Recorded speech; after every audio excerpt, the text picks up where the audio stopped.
In 2010, we were bombarded with emails from viewers asking about certain superfruits, and we did countless segments with my dear friend, the medicine hunter, on the benefits and superpower certain berries contain. Well, it's a whole new year now, so move on. Acai, mangosteen, and goji berry.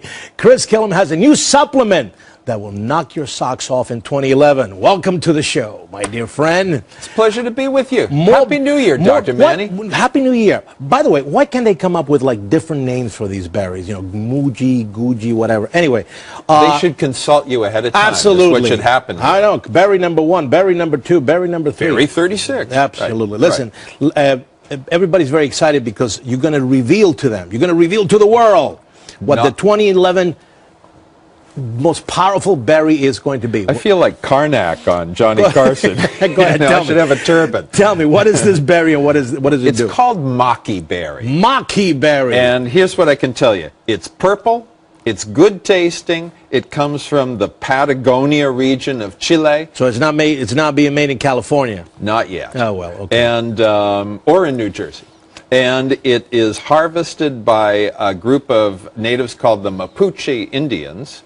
I've drunk the juice of this stuff. It's very, very good tasting. It's not something that you have to choke down. That doesn't surprise me. You would drink anything that any Indian would give you. Yeah, Go ahead. Yeah. That's my job. That's my job. So this Maqui berry, the Indians, now they've been using it for generations? They've been consuming this stuff for many, many centuries. And it's just starting to move into the market. And if I can kind of crystal ball it a little bit, I think we're going to see Maqui berry show up in juices, which it's already starting to do. Okay. I think we'll invariably also see it show up in different supplement forms, you know, maybe like a...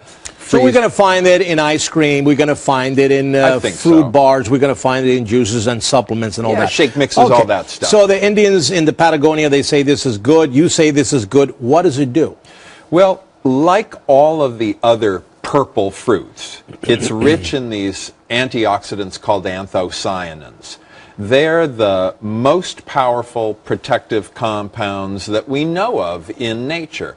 And so they retard the destruction of your cells. They help to enhance overall immunity. And also, the anthocyanins, or what I like to call the potent purple pigments, because I think the alliteration's great. You say that. I can't say that. They're brain active as well, so we know that they actually help to improve mood somewhat. And I would not say that the purple berries are antidepressant per se, but they definitely enhance brain function.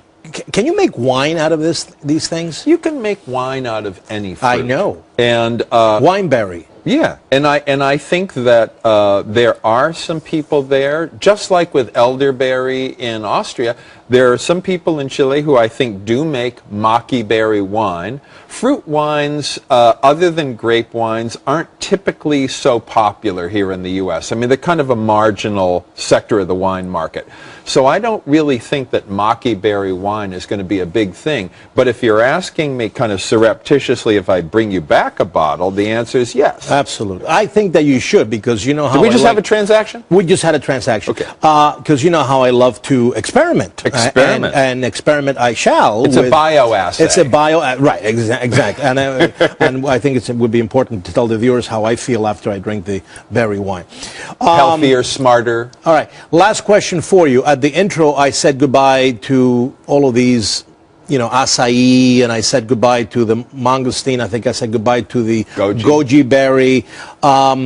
How does this Maqui berry compare to the Guji berry or goji berry? I'm not actually saying goodbye to those. I think that we're broadening our repertoire of healthy foods as we learn about acai and mangosteen and goji and a number of other things. I think they're here to stay. I think that Maqui berry is at least as high in antioxidant activity as acai, maybe a little bit more so. So it's definitely real healthy. I think it's just going to add to the mix rather than replace those other superfruits. So more choices. More choices. Now, and again, this is the last question I want to ask you. If somebody's listening to all of this, and they say, okay, I love to get myself into the, you know, super berry modality. How often should they consume these products? You know, as far as I'm concerned, eating healthy foods is a daily event. All right. So, you know, you're eating your leafy greens, you're eating your lean meats and fresh fish, you're having your berries. The more you consume of super nutritious foods, the more nutrients you have The more super dude you're going to be. More super dude you're gonna... Anyway. Are we promising super dudedom here or just well, we'll good see. health? Listen, just bring me the one. I'll tell him how it does for me. And, All right. you know, before All you right. know it, we will be reporting on some breaking news here at Fox News.